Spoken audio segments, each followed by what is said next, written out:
जब उसने आदित्य की बात सुनी तो वह अचंभित रह गई। मैंने नहीं सोचा था कि तुम इतने लालची व्यक्ति हो। मोना ने उसे अजीब निगाहों से देखा।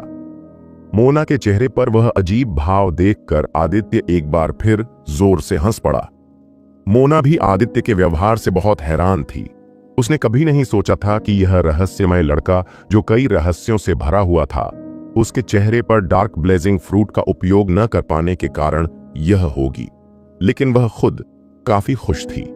वह वर्तमान में मूल कोर क्षेत्र के शिखर की विशेषज्ञ थी। वह किसी भी समय सफलता प्राप्त कर सकती है और मार्शल किंग क्षेत्र में आगे बढ़ सकती है। जब वह मार्शल किंग क्षेत्र में आगे बढ़ेगी तो उसे अपनी ताकत को और बढ़ाने और मार्शल किंग क्षेत्र के 5वें चरण तक पहुंचने के लिए केवल थोड़े समय का इंतजार करना होगा। जब ऐसा होगा तो वह किसी कीमियागर को कुछ लाभ दे सकती है और उसके लिए ब्लेज पिल को परिष्कृत कर सकती है। फिर वह उस पिल को खाकर अग्नि तत्व शरीर प्राप्त कर सकती है। उसके पास पहले से ही वायु तत्व शरीर है। जब वह अग्नि तत्व शरीर प्राप्त करेगी उस समय उसका शरीर वायु और अग्नि के दोहरे तत्वों का शरीर होगा। इतना ही नहीं, उसकी साधना भी 2 चरणों से आगे बढ़ जाएगी। वह संप्रदाय को कुछ डार्क ब्लेज फल भी दे सकती है और संप्रदाय से कई लाभ प्राप्त कर सकती है। आखिरकार इस युग में डार्क ब्लेज फल बहुत दुर्लभ हैं और केवल भाग्य से प्राप्त किए जा सकते हैं। उसके स्वर्ग तलवार संप्रदाय का वर्तमान संप्रदाय लीडर पूरे स्वर्ग तलवार संप्रदाय में सबसे मजबूत विशेषज्ञ है। उनकी साधना मार्शल सम्राट क्षेत्र के दूसरे चरण में थी। जब वह डार्क ब्लेज फ्रूट में से कुछ संप्रदाय के लीडर को देगी तो संप्रदाय का लीडर निश्चित रूप से उसे कई लाभ देंगे। आखिरकार ब्लेज पिल, जिसे केवल डार्क ब्लेज पिल को मुख्य घटक के रूप में उपयोग करके ही बनाया जा सकता है, न केवल मार्शल किंग क्षेत्र विशेषज्ञ के 2 चरणों को बढ़ा सकता है, बल्कि मार्शल सम्राट क्षेत्र विशेषज्ञ की ताकत को भी 2 चरणों तक बढ़ा सकता है। जब संप्रदाय का लीडर ब्लेज पिल गोली खाएंगे तो उनकी ताकत निश्चित रूप से बढ़ जाएगी और वह मार्शल सम्राट क्षेत्र के 4थे चरण का एक मार्शल विशेषज्ञ बन जाएंगे। पूरे एज्योर ड्रैगन देश में मार्शल सम्राट क्षेत्र के 4थे चरण का एक भी विशेषज्ञ नहीं है। इसलिए स्वर्ग तलवार संप्रदाय का संप्रदाय लीडर अकेले ही पूरे एज्योर ड्रैगन देश पर आसानी से हावी हो सकते हैं। उसे यकीन था कि इन बातों पर विचार करते हुए संप्रदाय का लीडर उसे निश्चित रूप से कई लाभ देंगे और उस समय वह आध्यात्मिक मंजिल की 3री और 4थी में प्रवेश करने के लिए विशेष अनुमति भी मांग सकती है। मिस मोना, ऐसा नहीं है कि मैं लालची व्यक्ति हूं। बात बस इतनी है कि मुझे जल्दी से अपनी ताकत बढ़ानी है। मैं नहीं चाहता कि कोई मुझे परेशान करे और मेरा सपना भी है।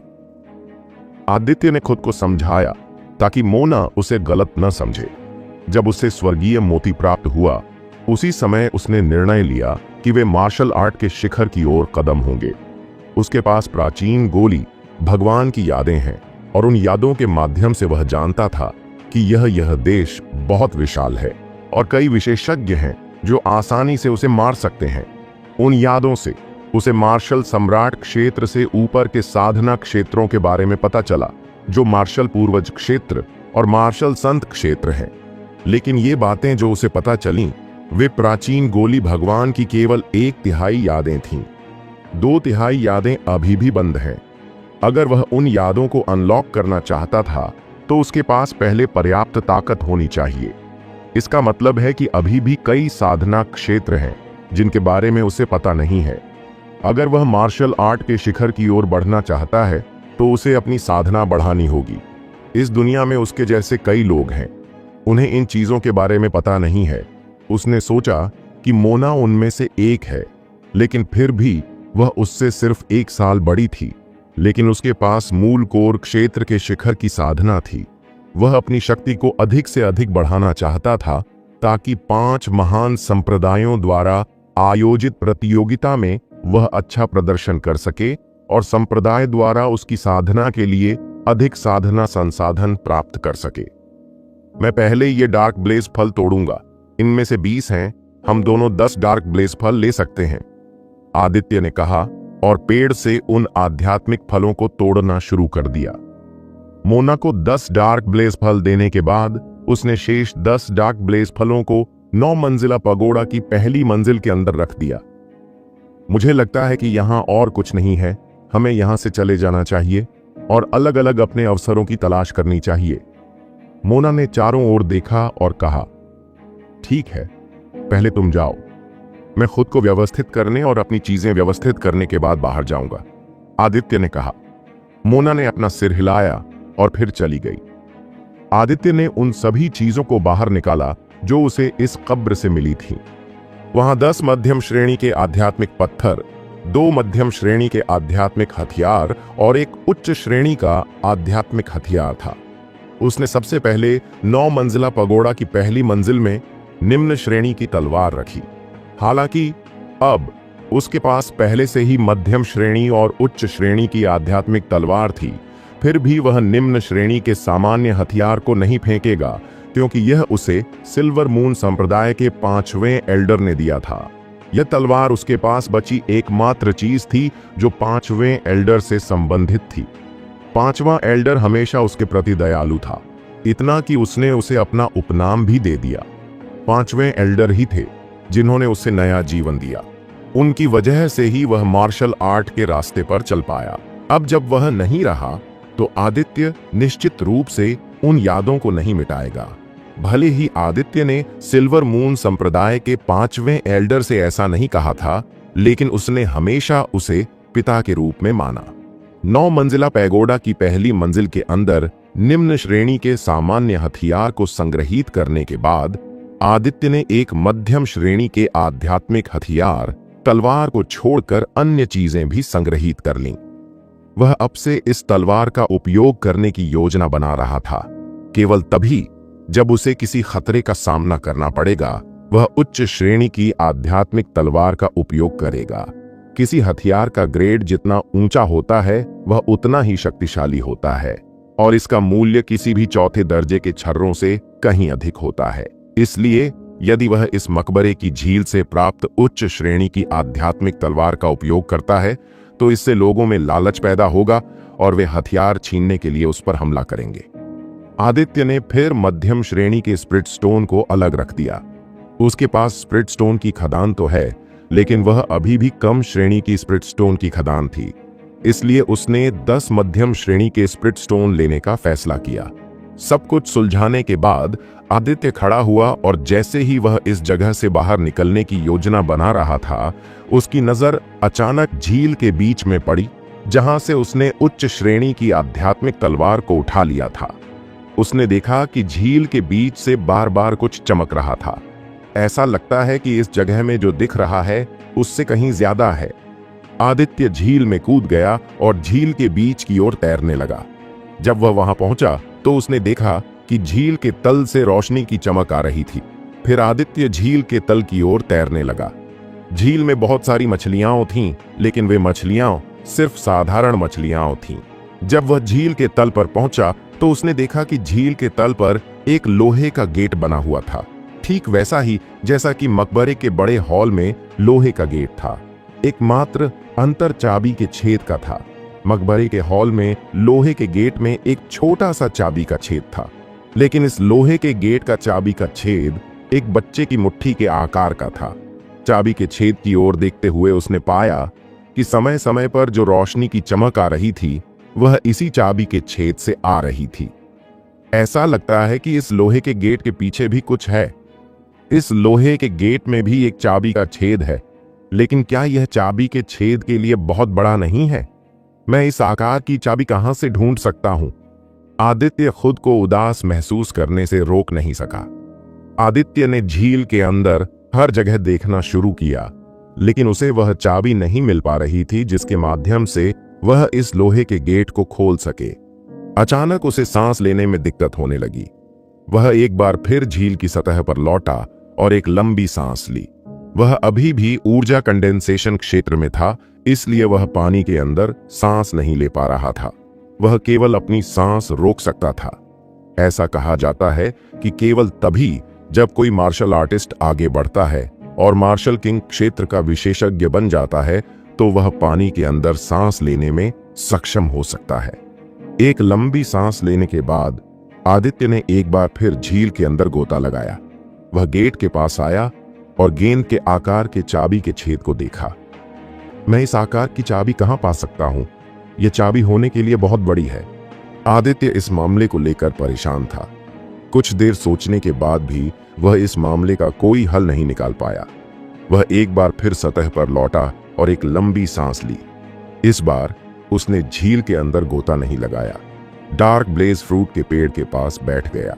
वह अभी भी लोहे के गेट के ताले के बारे में सोच रहा था जब उसने कदमों की आवाज सुनी। कोई आ रहा है। किसी के कदमों की आवाज सुनकर आदित्य सतर्क हो गया।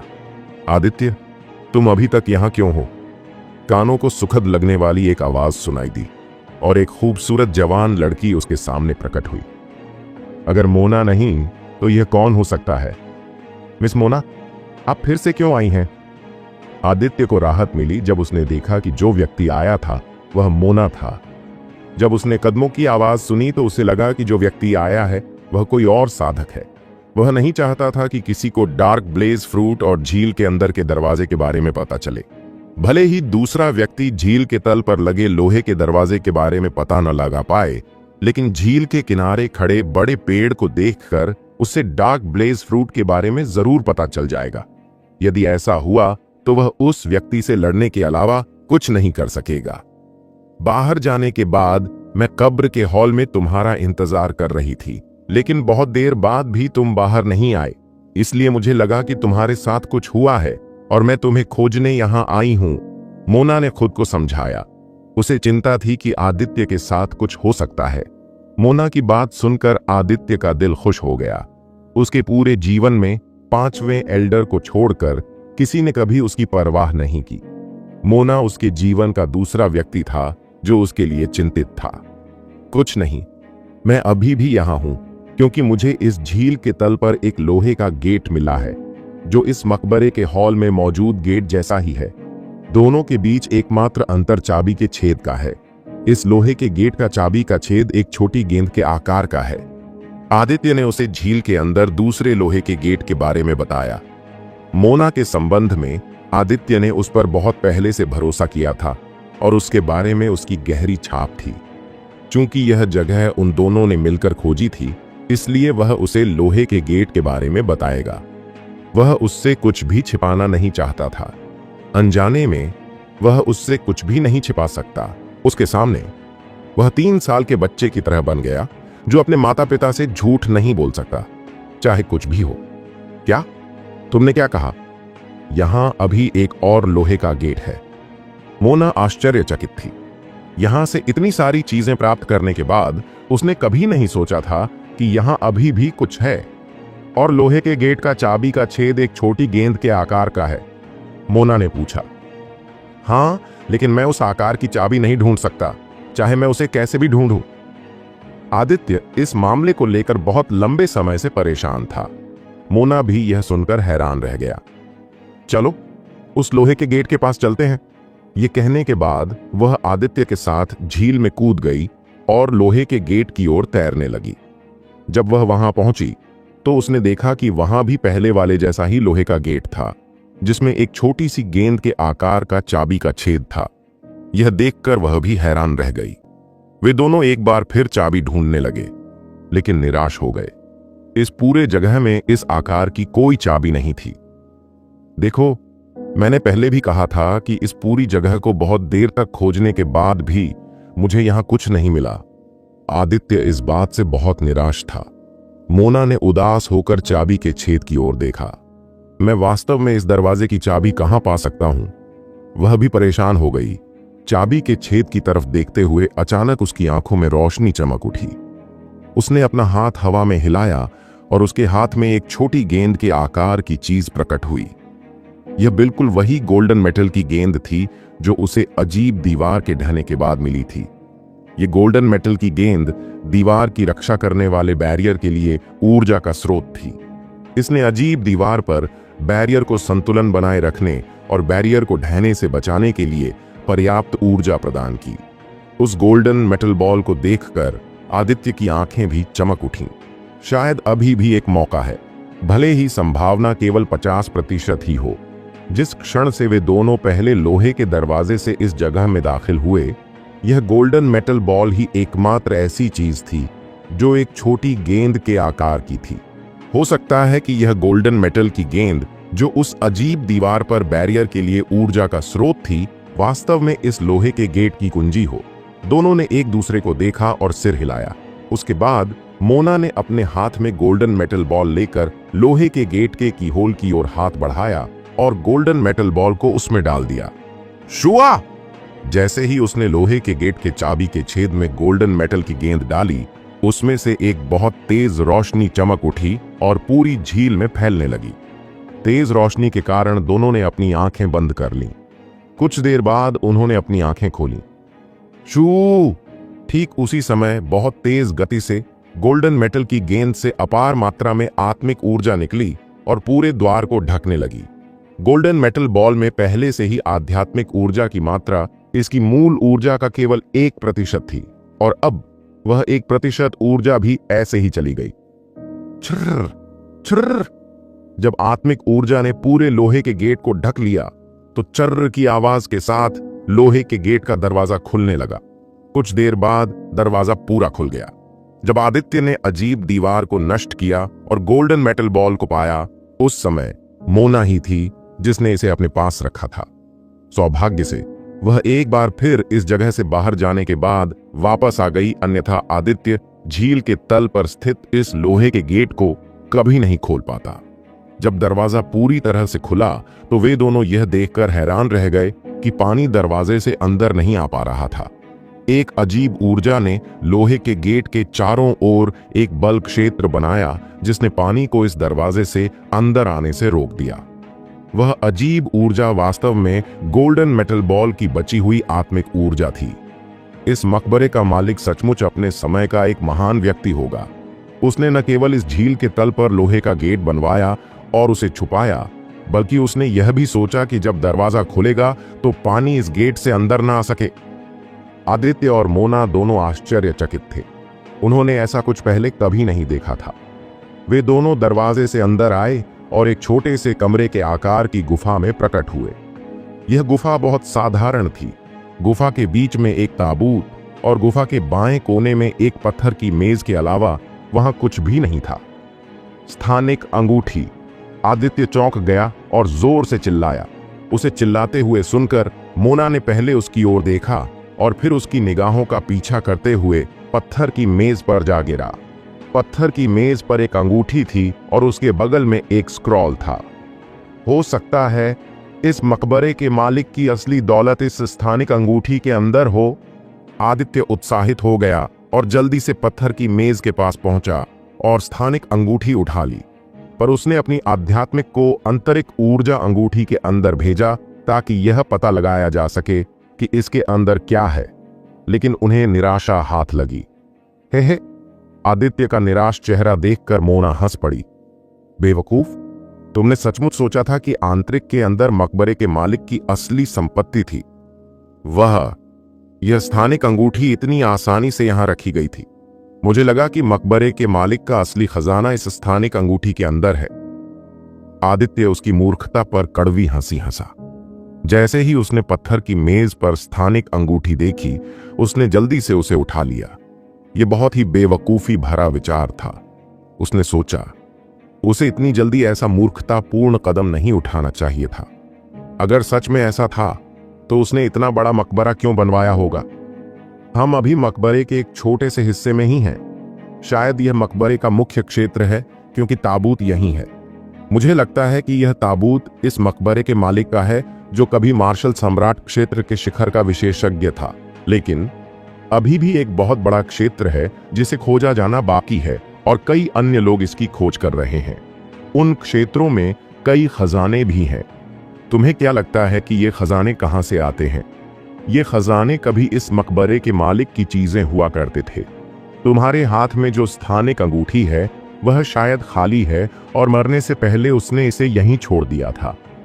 संभवतः उसने अपने सभी खजाने पूरे मकबरे में फैला दिए होंगे और अब तक हमें जो कुछ मिला है, जिसमें इस कमरे की चीजें भी शामिल हैं, वे वास्तव में पूरे मकबरे के अंदर मौजूद बहुमूल्य खजाने हैं।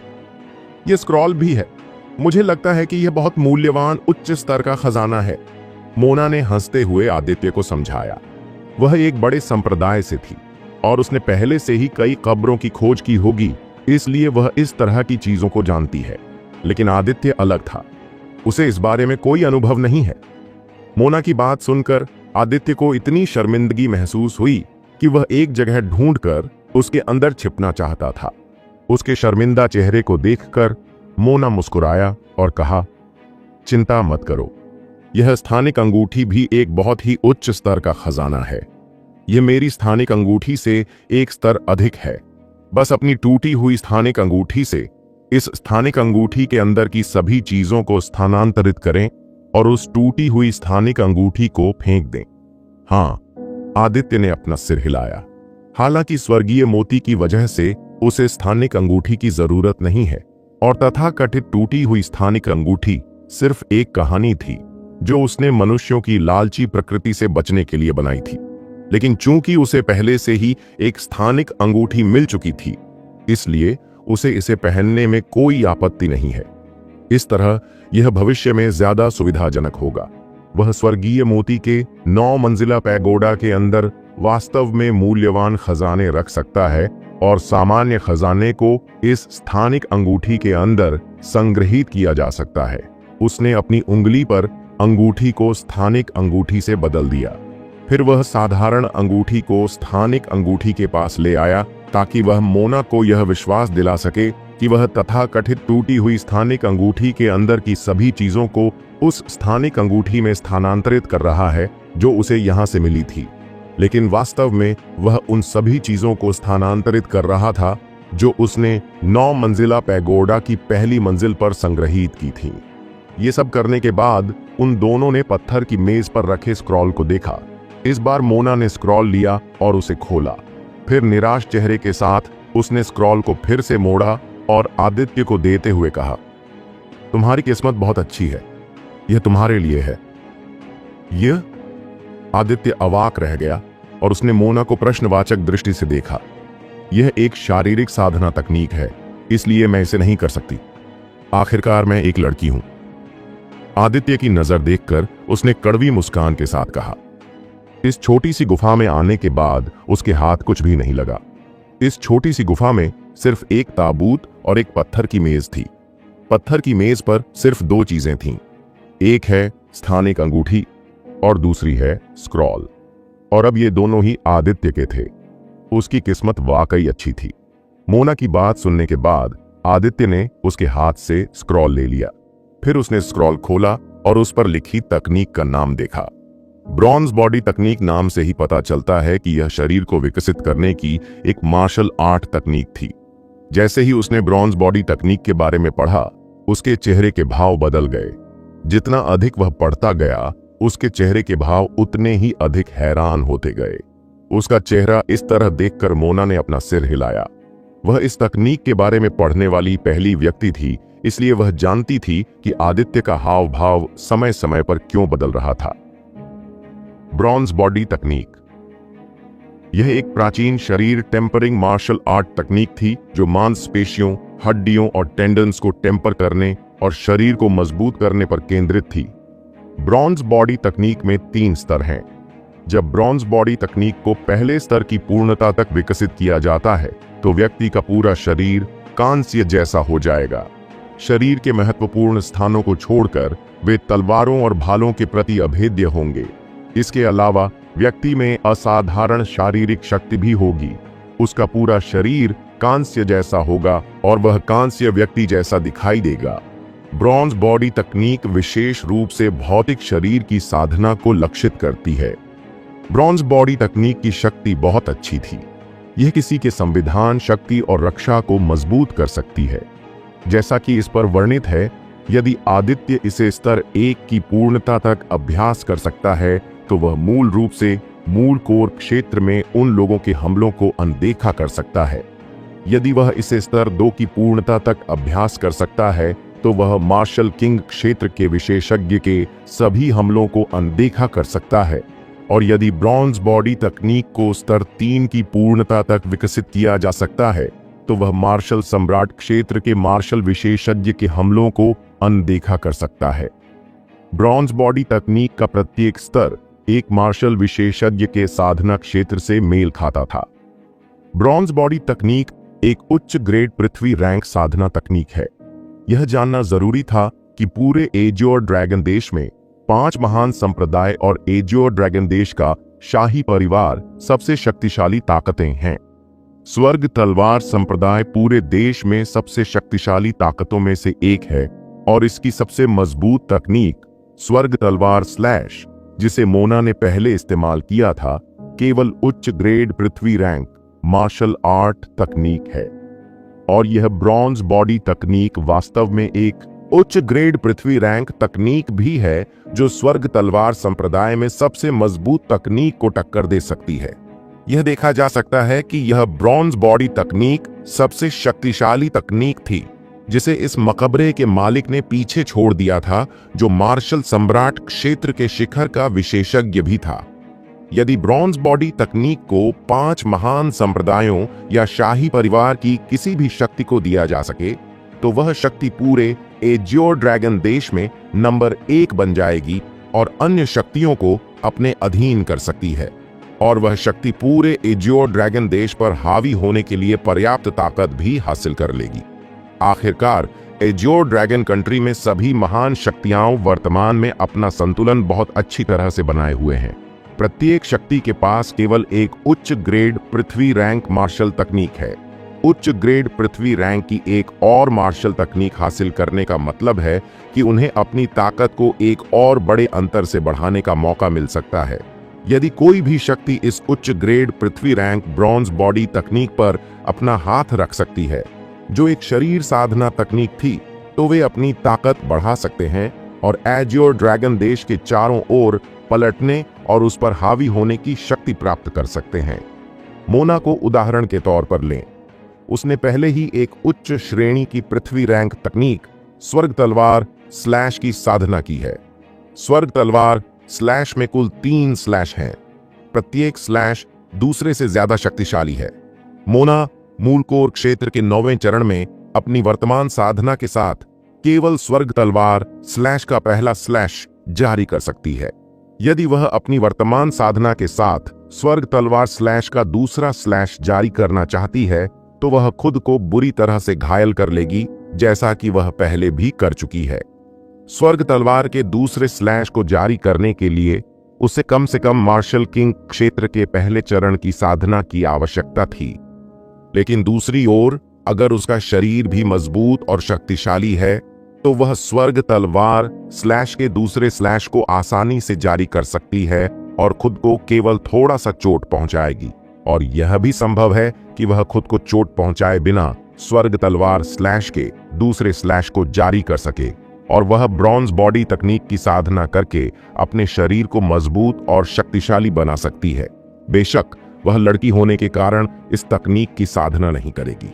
इसलिए अगर यह तकनीक बाहरी दुनिया में लाई जाए और कोई भी बड़ी ताकत इस पर अपना हाथ रख ले तो वे इस पूरे देश पर अपना दबदबा बनाने के लिए पर्याप्त ताकत हासिल कर लेंगे। बेशक अगर कोई भी छोटा संप्रदाय इस तकनीक पर अपना हाथ रख लेता है तो उन्हें 5 बड़े संप्रदायों और शाही परिवार के बराबर खड़े होने का मौका भी मिल सकता है। ब्रॉन्ज बॉडी तकनीक एक शरीर साधना तकनीक है। इसमें व्यक्ति के संविधान और इच्छा शक्ति के प्रति बहुत अधिक मांग थी, इतना अधिक कि इसे साधना में लगने वाला समय और इसकी कठिनाई किसी भी अन्य तकनीक से कहीं अधिक थी। ब्रॉन्ज बॉडी तकनीक ने मानव शरीर के विभिन्न छोटे छोटे क्षेत्रों को लक्षित किया। इसमें कई जोड़ों और एक्यूपंक्चर बिंदुओं के साथ साथ मांसपेशियों, टेंडन और हड्डियों को भी शामिल किया गया। आदित्य के लिए, जो कुछ भी नहीं जानता और लगभग कोई अनुभव नहीं रखता, ब्रॉन्ज बॉडी तकनीक का विवरण पढ़ना पहले से ही एक आंख खोलने वाला था। वह मानव शरीर के बारे में नया अनुभव प्राप्त कर रहा था। उसने कभी नहीं सोचा था कि मानव शरीर में इतनी सारी मांसपेशियां, हड्डियां और जोड़ होंगे और साथ ही मेरिडियन भी होंगे। साधारण लोग इस तरह की साधना पद्धति को सहन नहीं कर सकते थे। इस तकनीक को अपनाने से होने वाला दर्द भी कुछ ऐसा नहीं था जिससे साधारण लोग सहन कर सकें। आदित्य ने एक गहरी सांस छोड़ी। वह इस शारीरिक साधना तकनीक का वर्णन पढ़कर बहुत उत्साहित हो गया। एक बार जब तुम इसे साधना कर लोगे और ब्रॉन्ज बॉडी तकनीक की छोटी सफलता तक पहुंच जाएंगे तो तुम्हारी ताकत फिर से बढ़ जाएगी। सिर्फ अपने भौतिक शरीर के साथ तुम अपने जैसे ही क्षेत्र के साधक से निपट सकते हैं। मोना ने उसे देखकर मुस्कुराया। हाँ, यह सही है। एक बार जब मैं इस तकनीक को सीख लूंगा और इसमें महारत हासिल कर लूंगा तो मैं। जैसे ही वह ब्रॉन्ज बॉडी तकनीक के बारे में कुछ कहने वाला था, अचानक उसके दिल में इस तकनीक के प्रति घृणा की भावना पैदा हो गई। इतनी घृणा कि उसने अवचेतन रूप से अपने हाथ से स्क्रॉल नीचे जमीन पर फेंक दिया। वह कुछ देर तक हतप्रभ रहा और जब उसे होश आया तो उसने पाया कि घृणा की यह भावना न केवल उसके हृदय से निकल रही थी, जो पहले से ही स्वर्गीय मोती में विलीन हो चुका था, बल्कि उसकी आध्यात्मिक की गहराई से भी निकल रही थी। तब उसे एहसास हुआ कि इस ब्रॉन्ज बॉडी तकनीक को स्वर्गीय मोती के साथ साथ उसकी आध्यात्मिक भी देख रही है। यह घृणा उसकी आध्यात्मिक से उस तकनीक के कारण आ रही है जिसे वह साधना कर रहा था, नौ ड्रैगन सार्वभौमिक परिसंचरण तकनीक। वह पहले से ही नौ ड्रैगन यूनिवर्सल सर्कुलेशन तकनीक की पहली परत की साधना में सफल रहा था। केवल नौ ड्रैगन यूनिवर्सल सर्कुलेशन तकनीक की वजह से ही वह अपनी वर्तमान शक्ति रखता है। उसका शरीर भी अधिक शक्तिशाली हो गया है। केवल इस स्वर्ग को चुनौती देने वाली तकनीक की साधना के कारण ही वह बिना किसी अच्छी मार्शल आर्ट तकनीक के भी अपने से अधिक शक्तिशाली साधक से लड़ सकता है। 9 ड्रैगन यूनिवर्सल सर्कुलेशन तकनीक ने न केवल उसे उसकी वर्तमान शक्ति और प्रतिभा दी, बल्कि उसके भौतिक शरीर को किसी भी अन्य की तुलना में बहुत अधिक शक्तिशाली बना दिया। उसने यह सब 9 ड्रैगन यूनिवर्सल सर्कुलेशन तकनीक की केवल पहली परत की साधना करके प्राप्त किया। इस तकनीक की 8 अन्य परतें भी थीं, जिन्हें उसने अभी तक विकसित नहीं किया है।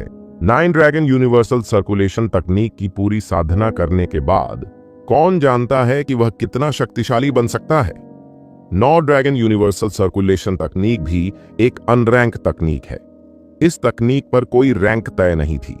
अब जब वह इसके बारे में सोचता है तो उसे पता चलता है कि 9 ड्रैगन यूनिवर्सल सर्कुलेशन तकनीक की पहली परत ही स्वर्ग रैंक तकनीकों के बराबर हो सकती है। संपूर्ण 9 ड्रैगन यूनिवर्सल सर्कुलेशन तकनीक का तो जिक्र ही नहीं।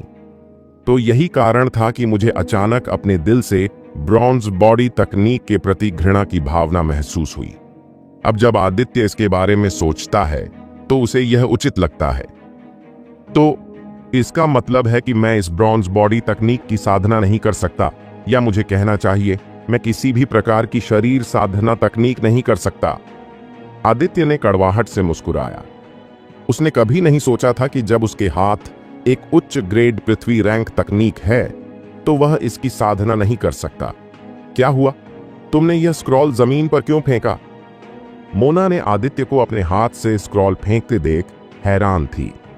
उसके दृष्टिकोण से अगर कोई ब्रॉन्ज बॉडी तकनीक जैसी मार्शल आर्ट तकनीक पर अपना हाथ रख सकता है, जो एक उच्च श्रेणी की पृथ्वी रैंक शरीर साधना तकनीक थी, तो वे निश्चित रूप से बहुत खुश होंगे।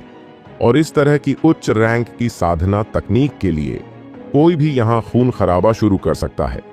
लेकिन आदित्य ने ब्रॉन्ज बॉडी तकनीक का विवरण पढ़ने के बाद सीधे इसे फेंक दिया। उसे समझ में नहीं आया कि आदित्य के साथ क्या हो रहा था। कुछ नहीं, हाँ, यह सिर्फ इतना है कि मैं पहले से ही एक शारीरिक साधना तकनीक का अभ्यास कर रहा हूं जो मेरे शरीर को मजबूत बना सकती है।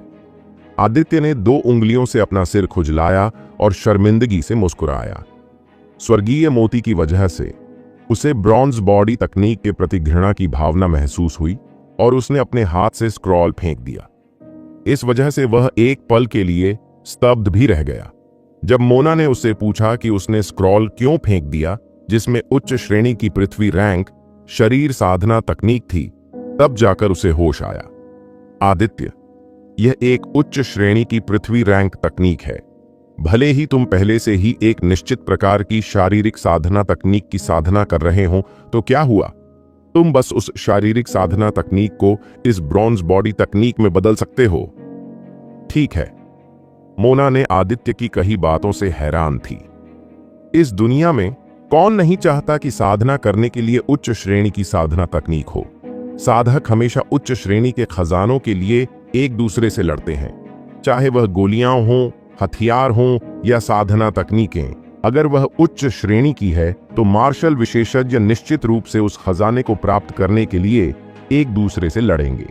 और यहाँ आदित्य, एक तरफ तो उसे बिना किसी लड़ाई के इतनी आसानी से एक उच्च श्रेणी की पृथ्वी रैंक साधना तकनीक मिल रही थी, जो कि एज्योर ड्रैगन देश जैसे देश में बहुत दुर्लभ है। यहाँ तक कि 5 महान संप्रदायों और शाही परिवार के पास भी ऐसी सिर्फ एक ही साधना तकनीक है, और उसके सामने यह व्यक्ति इस तकनीक की साधना करने से मना कर रहा था। वह समझ नहीं पा रही थी कि आदित्य क्या सोच रहा था। मिस मोना, मुझे पता है कि यह एक उच्च ग्रेड पृथ्वी रैंक साधना तकनीक है जो हमारे एज्योर ड्रैगन देश में बहुत दुर्लभ है। मुझे यह भी पता है कि अगर मैं 5 महान संप्रदायों में से किसी एक में प्रवेश करता हूं और संप्रदाय की उच्च ग्रेड पृथ्वी रैंक मार्शल तकनीक की साधना करना चाहता हूं, तो मुझे इसके लिए बहुत मेहनत करनी होगी, और शायद उसके बाद भी मुझे उस मार्शल तकनीक का अभ्यास करने का मौका न मिले। ऐसा नहीं है कि मैं इस ब्रॉन्ज बॉडी तकनीक की साधना नहीं करना चाहता। बात बस इतनी है कि मैं इस तकनीक की साधना करने से इसलिए मना कर रहा हूं क्योंकि यह तकनीक मेरे लिए उपयुक्त नहीं है। मैं अभी जिस शरीर साधना तकनीक की साधना कर रहा हूं वह मेरे लिए ब्रॉन्ज बॉडी तकनीक से ज्यादा उपयुक्त है। आदित्य ने एक पल के लिए झिझक गया और मोना के सामने बहाना बनाया। स्वर्गीय मोती से उसे जो 9 ड्रैगन सार्वभौमिक परिसंचरण तकनीक मिली थी, और स्वर्गीय मोती ही उसका सबसे बड़ा रहस्य था। वह इस रहस्य को किसी को भी बताना नहीं चाहता था, चाहे वह मोना हो या कोई और। प्राचीन गोली भगवान की यादों से वह जानता है कि वह अभी भी बहुत कमजोर था, और अगर यह रहस्य उजागर हो गया तो यह निश्चित रूप से उसके लिए बहुत बड़ी मुसीबत बन जाएगा। खजाना होना अच्छी बात है, लेकिन उस खजाने की रक्षा करने की ताकत न होना बहुत बड़ा अपराध है। अगर स्वर्गीय मोती और उसका रहस्य उजागर हो गया तो उसकी जान भी खतरे में पड़ जाएगी। ओह, तो यह ऐसा ही है। अगर ऐसा है तो यह ठीक है। केवल तभी जब कोई व्यक्ति किसी ऐसी तकनीक को सीखता है जो उसके लिए उपयुक्त है, वह उसके लिए सबसे अच्छा है। मोना ने हाँ में अपना सिर हिलाया। अब जब कोई कारण था तो मोना ने उसे ब्रॉन्ज बॉडी तकनीक की साधना करने के लिए और अधिक परेशान नहीं किया। यह देखकर कि उसने उसे ब्रॉन्ज बॉडी तकनीक की साधना करने के लिए कहना जारी नहीं रखा, आदित्य ने भी राहत की सांस ली। तो इस शरीर साधना तकनीक को यहां से हटाने के बाद आप क्या करेंगे? मोना ने प्रश्नवाचक निगाहों से उसकी ओर देखा। मैं नहीं जानता। शायद मैं बाहर जाने के बाद इस तकनीक को नीलाम कर दूं, या इसे बराबर मूल्य की किसी चीज से बदल दूं जो मेरी साधना में मेरी सहायता कर सके। आदित्य ने एक पल सोचने के बाद उत्तर दिया, हां, यही है जो तुम्हें करना चाहिए। कुछ सोचने के बाद मोना ने भी अपना सिर हिलाया। आदित्य भी कुछ सोच रहा था। वह जानता था कि उसकी वर्तमान शक्ति पर्याप्त नहीं है। उसे अभी भी अपनी साधना को और आगे बढ़ाने की आवश्यकता है। हालांकि आदित्य ने 9 ड्रैगन यूनिवर्सल सर्कुलेशन तकनीक की पहली परत को सफलतापूर्वक विकसित किया है, लेकिन उसने 9 ड्रैगन यूनिवर्सल सर्कुलेशन तकनीक की पहली परत को पूरी तरह से विकसित नहीं किया है। वह अभी भी 9 ड्रैगन यूनिवर्सल सर्कुलेशन तकनीक की पहली परत को पूरी तरह से विकसित करने से बहुत पीछे है। जब वह 9 ड्रैगन यूनिवर्सल सर्कुलेशन तकनीक की पहली परत को पूरी तरह से विकसित कर लेगा तो वह और भी अधिक शक्तिशाली हो जाएगा और स्वर्ग भक्षण करने वाले दिव्य ड्रैगन से अन्य क्षमताएं प्राप्त कर लेगा। स्वर्ग भक्षण करने वाला दिव्य ड्रैगन एक दिव्य ड्रैगन है, एक ड्रैगन जो पहले से ही एक किंवदंती बन चुका है और एक पौराणिक प्राणी के रूप में जाना जाता है, और यह पौराणिक प्राणी अब उसकी चेतना के सागर में मौजूद है। इतना ही नहीं, जब तक वह 9 ड्रैगन यूनिवर्सल सर्कुलेशन तकनीक की साधना करता है तब तक उसके चेतना के सागर में 8 और ड्रैगन मौजूद रहेंगे, और वह 9 ड्रैगन यूनिवर्सल सर्कुलेशन तकनीक की साधना करके इन सभी 9 ड्रैगन की तकनीकों और क्षमताओं का उपयोग अपने लिए कर सकता है। स्वर्गीय मोती एक बहुत ही रहस्यमयी वस्तु थी। आदित्य को नहीं पता था कि यह वास्तव में क्या है या यह कहां से आता है, लेकिन वह यह जरूर जानता था कि स्वर्गीय मोती निश्चित रूप से एक प्रकार का स्वर्ग को चुनौती देने वाला खजाना है, जो उसे अतीत में उस आपदा के दौरान मिला था जो उसके साथ घटी थी। स्वर्गीय मोती प्राप्त करने के बाद न केवल उसकी साधना में उन्नति हुई, बल्कि उसका जीवन भी बदल गया। स्वर्गीय मोती प्राप्त करने से पहले उसकी प्रतिभा औसत दर्जे की थी, लेकिन अब वह पहले से कई गुना अधिक प्रतिभाशाली हो गया था। जब वह सिल्वर मून संप्रदाय में था तो उसकी कोई महत्वाकांक्षा नहीं थी।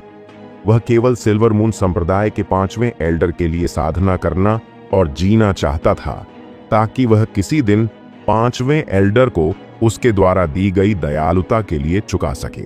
लेकिन अब जब सब कुछ पहले से अलग था, तो वह ताकत और स्थिति में बढ़ना चाहता था। स्वर्गीय मोती प्राप्त करने और प्राचीन गोली भगवान की यादों के साथ विलय करने के बाद, भले ही वह नहीं जानता कि यह दुनिया कितनी विशाल और बड़ी थी, वह कई साधना क्षेत्रों के बारे में जानता था, कई गोलियों को बनाने के बारे में जिन्हें अब पौराणिक माना जा सकता है। स्वर्गीय मोती एक बहुत ही रहस्यमयी वस्तु थी, इतनी रहस्यमयी कि आज तक भी आदित्य को इसके बारे में कुछ भी पता नहीं है। इसका अंदरूनी स्थान भी बहुत बड़ा था। आज तक भी आदित्य ने इसके बहुत ही छोटे से हिस्से में ही चक्कर लगाया था। हर खजाने की अपनी रैंक होती है। जब से स्वर्गीय मोती ने खुद को आदित्य के दिल में डाला है, तब से अब तक लगभग 1 महीना होने वाला है, और अब तक आदित्य को नहीं पता था कि यह स्वर्गीय मोती किस रैंक का खजाना था। केवल 1 महीने में वह, जो सूर्य प्रताप द्वारा अपने डेनेटियन को नष्ट किए जाने के बाद पहले से ही अपंग था, न केवल उसका डेनेटियन ठीक हो गया, उसकी साधना भी शून्य से बढ़कर ऊर्जा कंडेंसेशन क्षेत्र के 3रे चरण के शिखर तक पहुंच गई। और यह सब केवल एक चीज की वजह से था, वह था रहस्यमयी स्वर्गीय मोती। इस स्वर्गीय मोती ने न केवल उसे उसकी वर्तमान उपलब्धि दी, बल्कि उसे एक अज्ञात श्रेणी की साधना तकनीक, 9 ड्रैगन सार्वभौमिक परिसंचरण तकनीक भी प्रदान की। केवल 9 ड्रैगन सार्वभौमिक परिसंचरण तकनीक की साधना के कारण ही आदित्य की साधना गति इतनी तेज थी। उसका शरीर बहुत मजबूत हो गया और उसे अपने से ऊपर के साधना क्षेत्र के विशेषज्ञ के खिलाफ लड़ने की ताकत मिली। किसी भी अच्छी मार्शल आर्ट तकनीक के बिना भी वह न केवल एक मार्शल विशेषज्ञ के खिलाफ लड़ सकता है जो साधना क्षेत्र में उससे कहीं ऊपर है, बल्कि वह लड़ाई जीत भी सकता है। अब भले ही वह भाग्यशाली रहा और उसने ब्रॉन्ज बॉडी तकनीक नामक उच्च ग्रेड पृथ्वी रैंक शरीर साधना तकनीक प्राप्त की, लेकिन वह इसकी साधना नहीं कर सकता।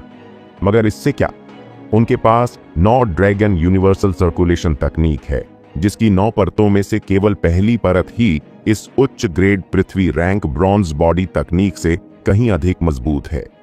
9 ड्रैगन यूनिवर्सल सर्कुलेशन तकनीक की यह पहली परत पौराणिक स्वर्ग रैंक तकनीक से भी मुकाबला कर सकती है, और इस तकनीक की 8 और परतें थीं जिन्हें उसे अभी साधना है। इस साधना तकनीक की प्रत्येक परत दूसरी की तुलना में कहीं अधिक मजबूत और साधना करने में कठिन है। कौन जानता है कि 9 ड्रैगन यूनिवर्सल सर्कुलेशन तकनीक की सभी 9 परतों की सफलतापूर्वक साधना करने के बाद वह कितना मजबूत और शक्तिशाली बन सकता है। अब जब यहां सब कुछ व्यवस्थित हो गया था, आदित्य और मोना दोनों ने पीछे मुड़कर एक निश्चित दिशा में देखा। वहां एक साधारण ताबूत रखा हुआ था। हालांकि वहां ऐसा कुछ भी नहीं था जिसे खजाना कहा जा सके, लेकिन वे दोनों उस ताबूत की ओर आकर्षित हुए, क्योंकि उस ताबूत के ढक्कन पर कुछ लिखा हुआ था। दोनों ने एक दूसरे को देखा और ताबूत के पास चले गए। ताबूत के पास पहुंचकर वे दोनों रुके और ताबूत के ढक्कन को देखने लगे। ताबूत पर जो लिखा था उसे पढ़कर दोनों हैरान हो गए। वहां जो लिखा था वह था, मैं सम्राट वासु एज्योर ड्रैगन देश में पैदा हुआ था, जो अनंत ग्रैंड जिया साम्राज्य के अंतर्गत आने वाले कई देशों में से एक है। यहीं पर मेरा जन्म हुआ और मैं बड़ा हुआ, और यहीं पर मेरी शक्ति और स्थिति बढ़ी। मैंने बड़े होने के लिए हजारों सालों का समय लगाया, एक ऐसे क्षेत्र तक पहुंचा जो एज्योर ड्रैगन देश में पहले कभी नहीं देखा गया था। मैंने अपनी ताकत से देश को एकीकृत किया और सैकड़ों सालों तक इस पर शासन किया। एज्योर ड्रैगन देश में मेरा कोई मुकाबला नहीं था और मेरे एज्योर ड्रैगन देश के सभी लोग मेरी पूजा करते थे। मेरे जीवन में सब कुछ सही था, लेकिन एक दिन ऐसा आया जब ग्रैंड जिया साम्राज्य के ग्रीनवुड सिटी से एक मार्शल विशेषज्ञ, जिसे ग्रैंड जिया साम्राज्य का दूसरा सबसे बड़ा शहर माना जा सकता है, मेरे एज्योर ड्रैगन देश में आया। मेरा एज्योर ड्रैगन देश ग्रैंड जिया साम्राज्य के ग्रीनवुड सिटी जैसे किसी भी बड़े शहर के आकार का नहीं है। जब वह विशेषज्ञ मेरे एज्योर ड्रैगन देश में आया, तभी मुझे समझ में आया कि मेरा पूरा जीवन कितना हास्यास्पद और निरर्थक था। मैंने हजारों साल तक जीवन जिया है और मार्शल सम्राट का शिखर हासिल किया है, अनगिनत लोगों की मान्यता प्राप्त की है और सोचा है कि मैं दुनिया में बेजोड़ हूं। लेकिन जब वह विशेषज्ञ आया और मुझे चुनौती दी और मुझसे लड़ा, तो मैं हार गया। न केवल मैं हारा, बल्कि मैं बहुत बुरी तरह से हारा। मैं उसके एक भी वार का सामना नहीं कर सका। उसने मुझ पर एक ही मुक्का मारा और मेरी सारी साधना नष्ट कर दी। मेरी साधना, जो मुझे अपने पूरे जीवन में बहुत मेहनत करने के बाद मिली थी, वह ऐसे ही चली गई। मैं, सम्राट वासु, जो बहुत लंबे समय तक ऊंचा और शक्तिशाली था, अब एक अपंग में बदल गया। तभी मुझे समझ में आया कि यह दुनिया कितनी विशाल है। हम एज्योर ड्रैगन कंट्री के लोग सिर्फ कुएं के तल से आसमान को देखने वाले मेंढक हैं। हाँ, उन लोगों की नजर में हम सिर्फ एक मेंढक हैं। वे हमारे साथ जो चाहें कर सकते हैं और हमारे पास जवाबी कार्रवाई करने की भी शक्ति नहीं है। हम सिर्फ उन्हें जो चाहें करते हुए देख सकते हैं। ठीक उसी तरह जैसे उस मार्शल आर्टिस्ट ने मेरे जीवन को नष्ट कर दिया और मुझे एक उच्च और शक्तिशाली व्यक्ति से अपंग बना दिया। एज्योर ड्रैगन देश ग्रैंड जिया साम्राज्य के अधिकार क्षेत्र में आने वाले सबसे छोटे देशों में से एक है। कई बड़े देश हैं जो ग्रैंड जिया साम्राज्य के अंतर्गत आते हैं। वे देश मेरे एज्योर ड्रैगन देश से 2 या 3 गुना बड़े हैं। तुम, जो मेरे अंतिम शब्द पढ़ रहे हो, जो मैंने यहां छोड़े हैं, मुझसे एक अनुरोध है। चिंता मत करो, मैं तुमसे अपना बदला नहीं लेना चाहता। मैं केवल इतना चाहता हूं कि तुम बहुत लगन से साधना करो और एक दिन वहां जाओ, ग्रैंड जिया साम्राज्य में, और मेरे एज्योर ड्रैगन देश का नाम पूरे साम्राज्य में गूंजने दो, ताकि वहां के विशेषज्ञ हमें नीची नजर से देखने की हिम्मत न करें। एज्योर ड्रैगन देश के एकमात्र मार्शल विशेषज्ञ, जिसने कभी मार्शल सम्राट क्षेत्र के शिखर पर साधना हासिल की है, के शब्दों को पढ़ने के बाद आदित्य और मोना दोनों ने एक लंबी सांस छोड़ी। मुख्य रूप से आदित्य, भले ही वह पहले से ही प्राचीन गोली भगवान की यादों में विलीन हो चुका था, फिर भी उसे पता नहीं था कि नीला आकाश महाद्वीप कितना विशाल था। मोना के चेहरे से ऐसा लग रहा था कि वह इस मकबरे के मालिक द्वारा अपने ताबूत पर छोड़े गए पत्र को पढ़कर बहुत आश्चर्यचकित नहीं हुई।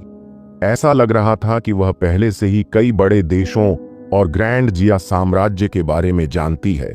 लेकिन आदित्य के लिए यह पहली बार था जब उसने सुना कि एज्योर ड्रैगन देश के अलावा कई अन्य देश भी हैं और ग्रैंड जिया साम्राज्य के बारे में भी। उसे सबसे ज्यादा हैरानी इस बात से हुई कि एज्योर ड्रैगन कंट्री ग्रैंड जिया साम्राज्य के अंतर्गत आने वाले कई देशों में से सिर्फ एक सबसे छोटा देश है। इसका मतलब है कि जैसा कि कब्र के मालिक ने कहा, वह कुएं के तल से आसमान को देखने वाला एक मेंढक था। सिर्फ वह ही नहीं, बल्कि एज्योर ड्रैगन कंट्री के सभी लोग भी ऐसे ही थे। उन्हें नहीं पता कि यह दुनिया कितनी बड़ी है। इससे उसका क्षितिज विस्तृत हो गया। पत्र पढ़ने के बाद दोनों ने इस मकबरे के मालिक के ताबूत की ओर सिर झुकाया और बड़े हॉल की ओर वापस चलने लगे। तो यहां से बाहर जाने के बाद तुम क्या करने की योजना बना रहे हैं? चलते समय मोना ने अचानक यह सवाल पूछा। आदित्य ने अपना सिर उठाया और सीधे उस अंधेरी गुफा की दिशा की ओर देखा जहां से वे यहां आए थे और कहा, मैं उस प्रतियोगिता में भाग लेने जा रहा हूं जिसे 5 महान संप्रदायों और शाही परिवार ने मिलकर आयोजित किया था।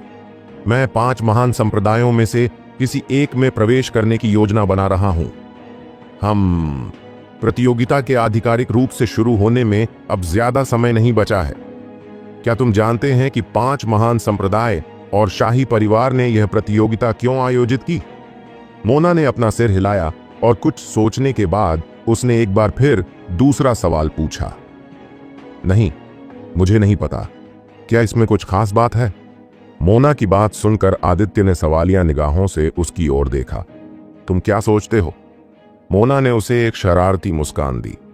उसे इस तरह व्यवहार करते देख अब आदित्य को भी लगने लगा कि यह प्रतियोगिता उतनी सरल नहीं है जितनी सतह पर दिखती है।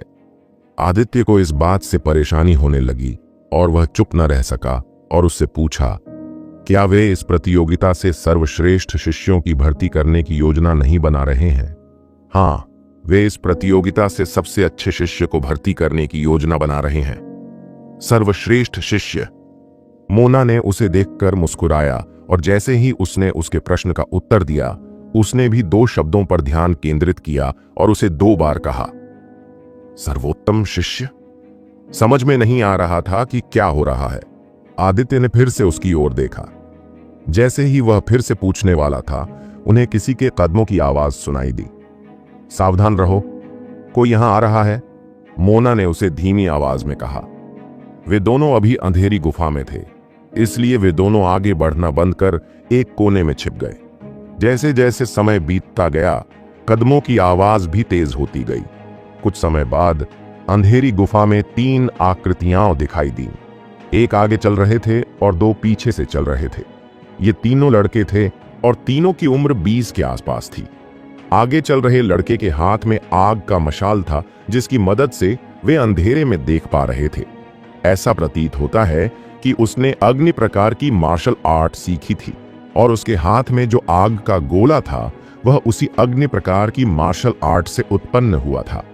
यह अच्छा था कि आदित्य और मोना दोनों एक कोने में छिपे हुए थे, जो उस रास्ते से कुछ दूरी पर था जहां 3 लड़के चल रहे थे। ये बड़े भाई चैतन्य हैं, मोना ने बहुत धीमी आवाज में कहा। ओह हाँ, क्योंकि वह तुम्हारे बड़े भाई हैं, इसलिए वह स्वर्ग तलवार संप्रदाय से कोई होना चाहिए, है ना? आदित्य ने पूछा।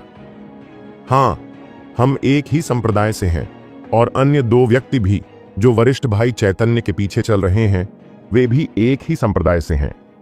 मोना ने अपना सिर हिलाया और कहा, क्या वह शक्तिशाली है?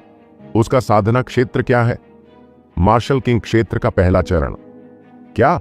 मार्शल किंग क्षेत्र का पहला चरण? वह कितना जवान दिखता है, शायद 26 या 27 साल का, और वह पहले से ही एक मार्शल विशेषज्ञ है जो मार्शल किंग क्षेत्र तक पहुंच चुका है। आदित्य ने आश्चर्य से पूछा। उसने कभी नहीं सोचा था कि उसके सामने खड़ा लड़का मार्शल किंग क्षेत्र का विशेषज्ञ है। भले ही वह मार्शल किंग क्षेत्र के पहले चरण में ही है, लेकिन बात यह है कि उसके सामने खड़ा आदमी सिर्फ 20 साल का है। ऐसा नहीं है कि उसने अब तक किसी मार्शल किंग क्षेत्र के मार्शल विशेषज्ञ को नहीं देखा। सिल्वर मून संप्रदाय का संप्रदाय लीडर वह व्यक्ति था जिसने मार्शल किंग क्षेत्र को भी प्राप्त किया था, लेकिन वह पहले से ही एक बूढ़ा व्यक्ति था। दूसरी ओर मोना का यह वरिष्ठ भाई पहले से ही अपने 20 साल में मार्शल किंग क्षेत्र की साधना में है। वरिष्ठ भाई चैतन्य, आपको क्या लगता है कि यह रास्ता हमें कहां ले जाएगा? हाथ में आग का गोला लिए हुए लड़के ने अपना सिर घुमाया और पूछा। मुझे नहीं पता, हो सकता है कि इस गुफा से बाहर निकलने के बाद हमें कब्र के मालिक का असली खजाना मिल जाए। चैतन्य, जो पीछे चल रहा था, ने गंभीर भाव से कहा। जब वे तीनों खजाने की खोज कर रहे थे तो उन्हें फिर से पत्थर की मूर्तियां मिली। पत्थर की मूर्तियां मिलना कोई अजीब बात नहीं थी, क्योंकि पहले भी उन्हें मकबरे के बड़े हॉल में बहुत सारी पत्थर की मूर्तियां मिल चुकी थीं। अजीब बात यह थी कि वे इधर उधर घूम रहे थे और साथ ही जो भी उन्हें दिख रहा था उस पर हमला कर रहे थे। पहली बार जब उन्होंने हॉल में पत्थर की मूर्तियां देखीं तो सभी पत्थर की मूर्तियां बिना किसी हलचल के असली मूर्तियों की तरह थीं। लेकिन आधे घंटे के बाद जब सभी लोग खजाने की खोज में चले गए तो ये पत्थर की मूर्तियां इधर उधर हिलने लगीं, और इतना ही नहीं, उन्होंने अपने सामने आने वाले सभी लोगों पर हमला भी कर दिया। सबसे कमजोर पत्थर की मूर्ति के पास मूल कोर क्षेत्र के पहले चरण की ताकत थी और उनमें से सबसे मजबूत के पास मार्शल किंग क्षेत्र के पहले चरण की ताकत थी। चैतन्य और उसके 2 अनुयायियों की किस्मत वाकई खराब थी।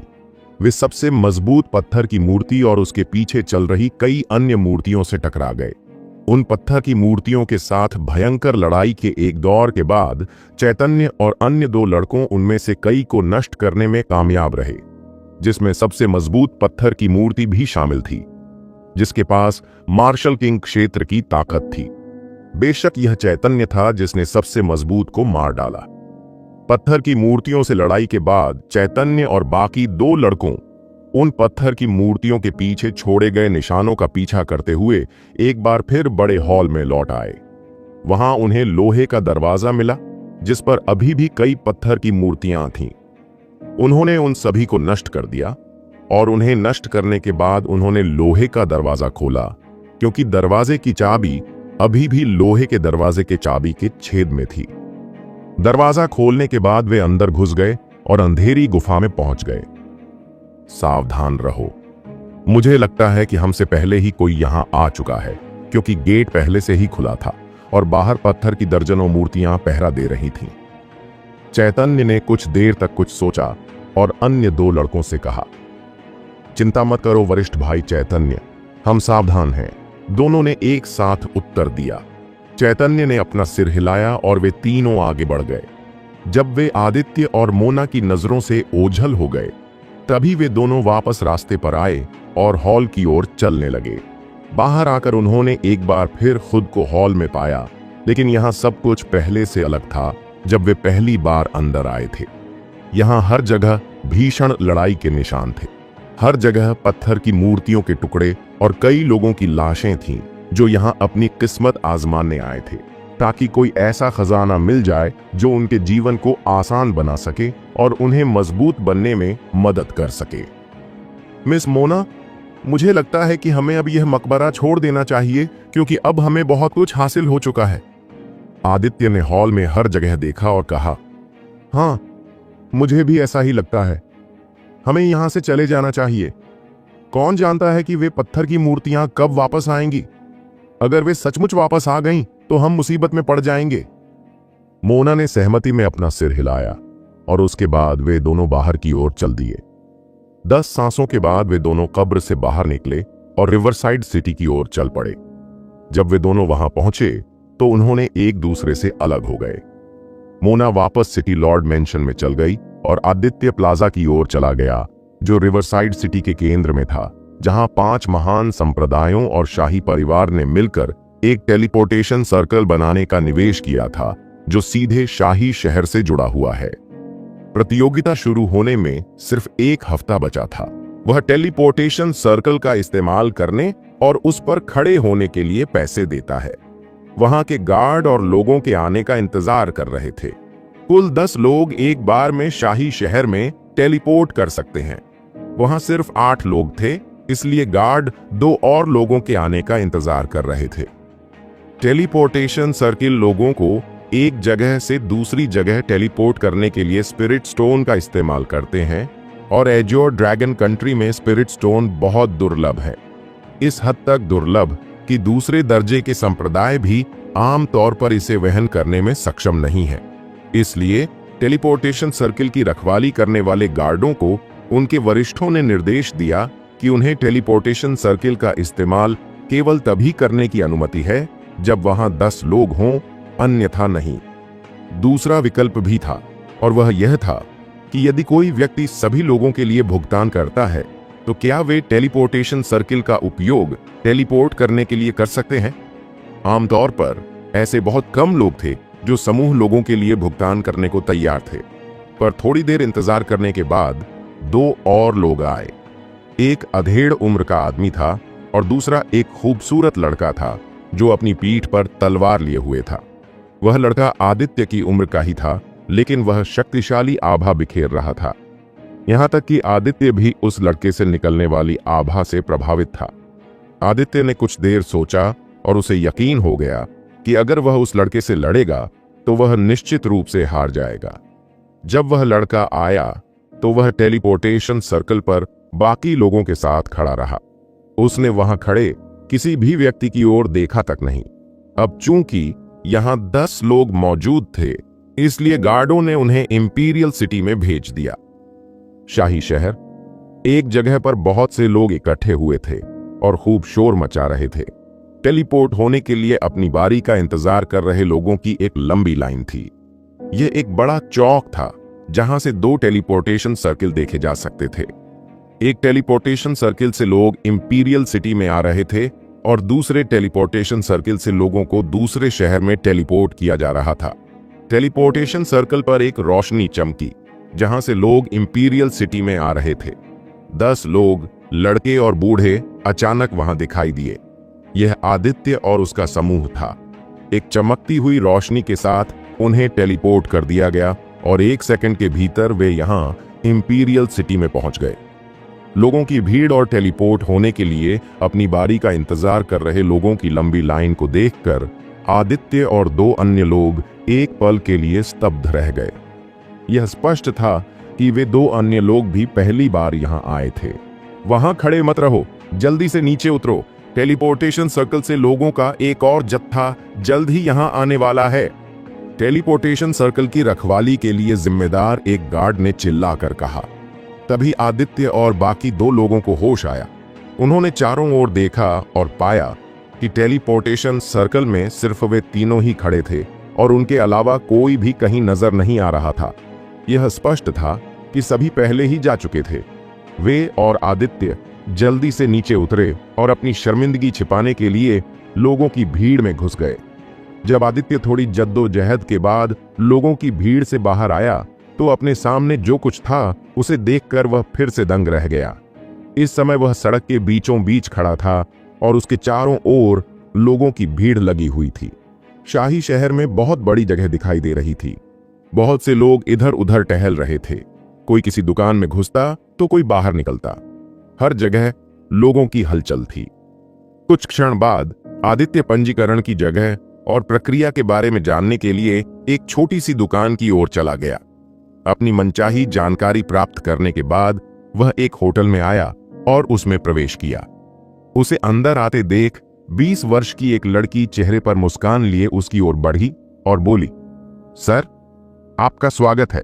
क्या आप कमरा किराए पर लेना चाहते हैं या बस कुछ खाना चाहते हैं? मैं कुछ दिनों के लिए यहां रहना चाहता हूं। आदित्य ने मुस्कुराते हुए उसे उत्तर दिया। एक रात के लिए एक कमरे का किराया 100 सिल्वर है।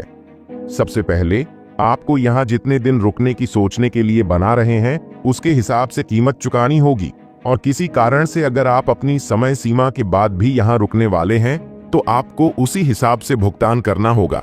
उस लड़की ने जो इस होटल में काम करती है उसे होटल की प्रक्रिया के बारे में बताया। उसकी बात सुनकर आदित्य को आश्चर्य हुआ, क्योंकि सिर्फ एक रात के लिए 100 चांदी के सिक्के देने पड़ते हैं। स्वर्गीय मोती से मिलने से पहले 10 चांदी के सिक्के भी उसके लिए बहुत ज्यादा थे। और यहाँ शाही शहर में एक होटल जिसे उसने ठहरने के लिए चुना था, उसकी कीमत सिर्फ एक रात के लिए 100 चांदी के सिक्के थे। लेकिन अब उसे चांदी के सिक्कों या सोने के सिक्कों की भी चिंता नहीं करनी पड़ती, क्योंकि उसके पास खुद की एक कम ग्रेड की स्पिरिट स्टोन की खदान थी। उसने 10 दिन यहां रहने की कीमत के रूप में उसे 10 सोने के सिक्के दिए। पैसे मिलने के बाद वह लड़की उसे होटल की दूसरी मंजिल पर ले गई और एक खास कमरे की ओर चल पड़ी। उसने कमरे का गेट खोला और उसे अंदर जाने दिया। जब आदित्य कमरे में दाखिल हुआ तो लड़की ने कहा, सर, अगर आपको किसी चीज की जरूरत हो तो आप मुझे फोन कर सकते हो। ठीक है, धन्यवाद। आदित्य ने अपना सिर हिलाया। वह लड़की वापस मुड़ी और पहली मंजिल पर लौट आई। जब वह चली गई तो आदित्य ने कमरे का दरवाजा बंद कर दिया और एक लंबी नींद लेने की योजना बनाई। वह अपने पिछले कई दिनों से ही बहुत थक गया था, इसलिए थोड़े समय के बाद ही वह सो गया। जब वह फिर से उठा तो दूसरे दिन की दोपहर हो चुकी थी। वह बिस्तर से उठा और नहाया। जब सब कुछ हो गया तो वह होटल की पहली मंजिल पर आया, जो पहले से ही खचाखच भरी हुई थी, क्योंकि सभी लोग यहां दोपहर का भोजन करने आए थे। वह कुछ देर तक किनारे पर खड़ा होकर इंतजार करता रहा, और जब एक मेज खाली हो गई तो वह उसके पास चला गया और बैठ गया। कुछ ही देर में एक लड़की अटेंडेंट ने आदित्य का स्वागत किया और उसे एक मेनू देते हुए पूछा, सर, आप क्या खाना चाहते हैं? आदित्य ने मेनू नहीं लिया, लेकिन कहा, मेरे लिए अपनी होटल के सभी विशेष व्यंजनों की एक सर्विंग और बढ़िया वाइन का एक बोतल ले आओ। जी सर, महिला अटेंडेंट ने सम्मानपूर्वक सिर हिलाया और फिर मुड़कर चली गई।